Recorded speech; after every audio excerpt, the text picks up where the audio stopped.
Hello दोस्तों, effective learning YT channel में आपका स्वागत है। तो आज से हम क्लास 11 की बायोलॉजी को स्टार्ट कर रहे हैं। क्लास 11 बायोलॉजी का सबसे पहला चैप्टर है द लिविंग वर्ल्ड यानी जीव जगत। तो सबसे पहले हम बायोलॉजी यानी जीव विज्ञान की डेफिनेशन के बारे में समझते हैं। जैसे कि बायोलॉजी दो शब्दों से मिलकर बना है, बायो और लॉजी। बायो मीन्स होता है लिविंग और लॉजी मीन्स होता है study.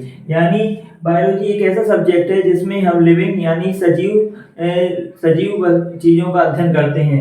Biology is a science of life forms and life processes. Biology एक ऐसा विज्ञान है जिसमें हम जैविक फॉर्म और जैविक क्रियाकलापों के बारे में अध्ययन करते हैं। यानी हम बायोलॉजी में जीवों के बारे में अध्ययन करते हैं तथा उनकी शारीरिक क्रियाओं तथा उनके प्रकारों के बारे में हम अध्ययन करते हैं। In early times, all matters are classified on Earth into category. पुराने समय में जो धरती पर जितना भी पदार्थ या द्रव्यमान प्रेजेंट है उसे दो भागों में बांटा गया था, कैटेगराइज किया गया था। इनएनिमेट या लिविंग या बायोटिक, जिसमें प्लांट एंड एनिमल्स आते हैं। इनएनिमेट नॉन लिविंग या एबायोटिक, जैसे कि soil, water, wind, etc. At present day, living organisms are related to each other and to all.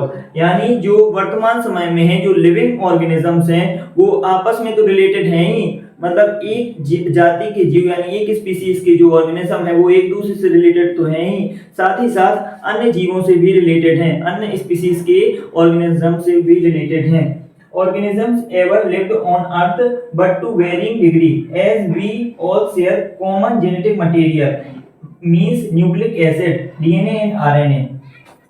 जो ऑर्गेनिज्म है वो आपस में कुछ भिन्नता तो रखते हैं, मतलब एक दूसरे से थोड़ा बहुत डिफरेंस तो होता है, लेकिन वो एक common type of genetic material यानी आनुवांशिक पदार्थ न्यूक्लिक एसिड शेयर करते हैं। जैसे कि आप जानते हैं कि सभी जीवों में न्यूक्लिक एसिड पाया जाता है। न्यूक्लिक एसिड यानी डीएनए एंड आरएनए।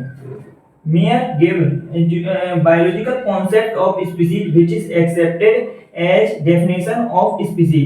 जैसा कि आप जानते हैं कि अर्नेस्ट मेयर ने बायोलॉजिकल कॉन्सेप्ट ऑफ स्पीसीज दिया था, जिसे स्पीसीज की डेफिनेशन के तौर पर एक्सेप्ट किया गया। मतलब उनके कॉन्सेप्ट के अनुसार the organism in a population that can breed together can produce fertile offspring are said belong to the same species.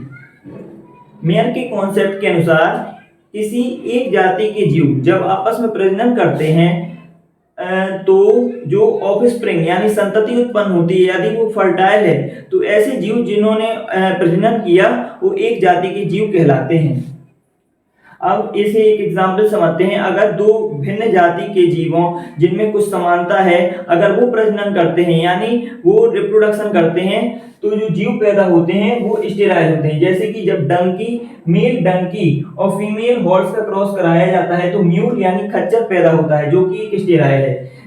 अब जब मेल हॉर्स और फीमेल डंकी का क्रॉस कराया जाता है तो हिन्नी बनती है जो भी स्टेराइल है। जब लायन मेल और टाइगर फीमेल का क्रॉस कराया जाता है तो लाइगर बनता है जो कि स्टेराइल है। जब टाइगर मेल और फीमेल लायन का क्रॉस कराया जाता है तो टाइगर बनता है। तो mule, lion, mule, hinny, liger, tiger ये सभी स्टेराइल हैं क्योंकि जो इनको क्रॉस के द्वारा बनाया गया है, जो कि दो भिन्न जातियों के क्रॉस से पैदा हुए हैं, इसलिए ये स्टेराइल हैं और ये मेयर के कॉन्सेप्ट के अनुसार स्टेराइल हैं। तो जैसा कि living world is very vast, contains millions of species. जो जीव जगत है वो बहुत बड़ा है और उसमें बहुत मिलियंस लाखों करोड़ों स्पीसीज यानी जाति हैं।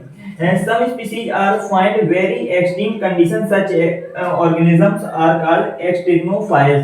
ऐसे कुछ ऑर्गेनिज्म हैं जो बहुत हार्श यानी बहुत डेंजरस कंडीशंस में पाए जाते हैं, उन्हें एक्सटर्मोफाइल्स कहते हैं। जैसे कि आपने नाम सुना होगा आर्कीबैक्टीरिया, जो कि बहुत ही हार्श कंडीशंस में पाए जाते हैं।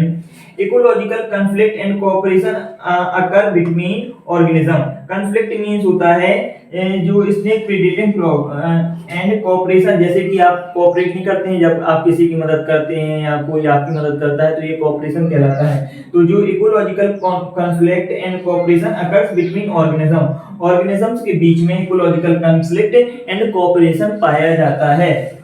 What is living? लिविंग यानी जीव क्या है? Anything which have cellular organization, metabolism and they respond to external stimuli called living.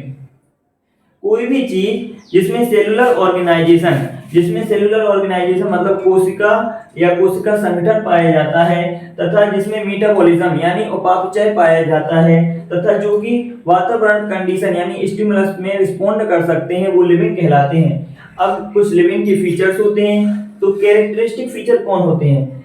ऐसे गुण या फीचर जो कि सिर्फ लिविंग ऑर्गेनिजम्स में पाए जाते हैं, उन्हें जो कि सिर्फ नहीं जो लिविंग ऑर्गेनिजम्स में पाए जाते हैं कैरेक्टरिस्टिक फीचर कहलाते हैं, जैसे कि respiration, growth, reproduction.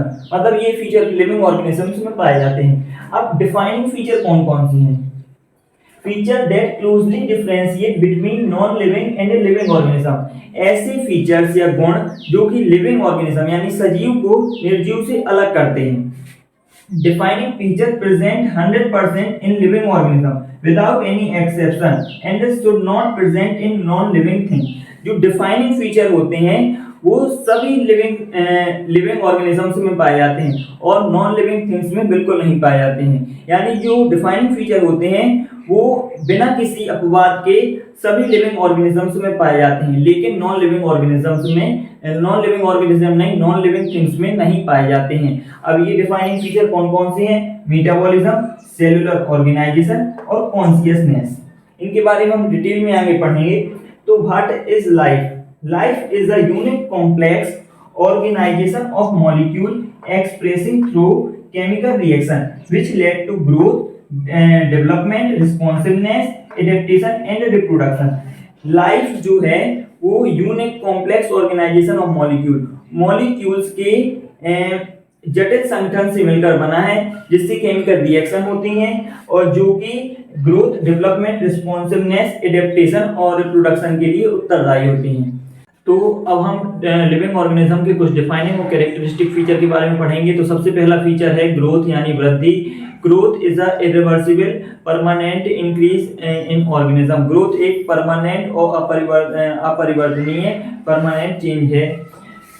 All organism grow both single cellular organism and multi cellular organism. एक कोशिकीय और बहुकोशिकीय जीव दोनों ग्रो करते हैं, कोशिका विभाजन के द्वारा दोनों ग्रो करते हैं। Growth have two characteristic. Growth के दो फीचर होते हैं, increase in mass and increase in number of cells. Growth के दो कैरेक्टरिस्टिक फीचर होते हैं, यानी इंक्रीज द्रव्यमान में वृद्धि और कोशिका की संख्या या संततियों की संख्या में वृद्धि। बैक्टीरिया में जो ग्रोथ और रिप्रोडक्शन है वो सेम थिंग है। एक सिंगल बैक्टीरिया में विजिबल नहीं होता है, लेकिन 10 से 12 घंटे के बाद बैक्टीरिया डिवाइड करता है यानी उसकी ग्रोथ होती है और पूरी बैक्टीरिया की कॉलोनी बन जाती है जो कि हमें विजिबल होती है। बोथ यूनिसेलुलर और multicellular organism grow due to reproduction. Growth, cell division, reproduction are mutually inclusive event in unicellular organism as well as these events occur simultaneously। Growth, cell division and reproduction unicellular organism जैसे कि bacteria में inclusive event हैं क्योंकि ये event एक साथ होते हैं, इसलिए ये म्यूचुअली इंक्लूसिव इवेंट्स हैं। लेकिन मल्टीसेलुलर ऑर्गेनिज्म के केस में growth and reproduction mutually exclusive event हैं क्योंकि ये जो ग्रोथ और रिप्रोडक्शन है वो अलग अलग होते हैं, इसलिए ये एक्सक्लूसिव इवेंट्स हैं। अब हम प्लांट ग्रोथ और एनिमल ग्रोथ के बारे में पढ़ेंगे। जो प्लांट ग्रोथ है वो एक फिक्स्ड लोकेशन में होती है। प्लांट में अनलिमिटेड ग्रोथ होती है। Plant growth occurs continuously through out life. Plant में जो ग्रोथ होती है वो पूरी लाइफ में होती है, यानी प्लांट के पूरे जीवन काल में ग्रोथ होती रहती है। लेकिन एनिमल में ग्रोथ अप टू एक सर्टेन एज तक होती है। एनिमल में ग्रोथ एनिमल की ग्रोथ यूनिफॉर्म होती है और लिमिटेड ग्रोथ होती है। Animal grow up to a certain age and animal में जो सेल डिवीजन होता है यानी एनिमल में ग्रोथ तो होती है लेकिन वो डेड सेल्स को रिप्लेस करने के लिए होती है। अब ग्रोथ जो लिविंग थिंग में ग्रोथ होती है वो इंट्रिंसिक ग्रोथ होती है यानी आंतरिक ग्रोथ होती है, इनसाइड ग्रोथ होती है। जो नॉन लिविंग थिंग्स में ग्रोथ होती है वो एक्सट्रिंसिक ग्रोथ होती है। जैसे कि माउंटेन्स एंड बोल्डर्स में ऊपर डिपोजिशन होता है मैटर का जिससे वो उनकी ग्रोथ होती है, जैसे कि हिमालय की ग्रोथ अभी तक हो रही है। Increase in mass also considered as growth.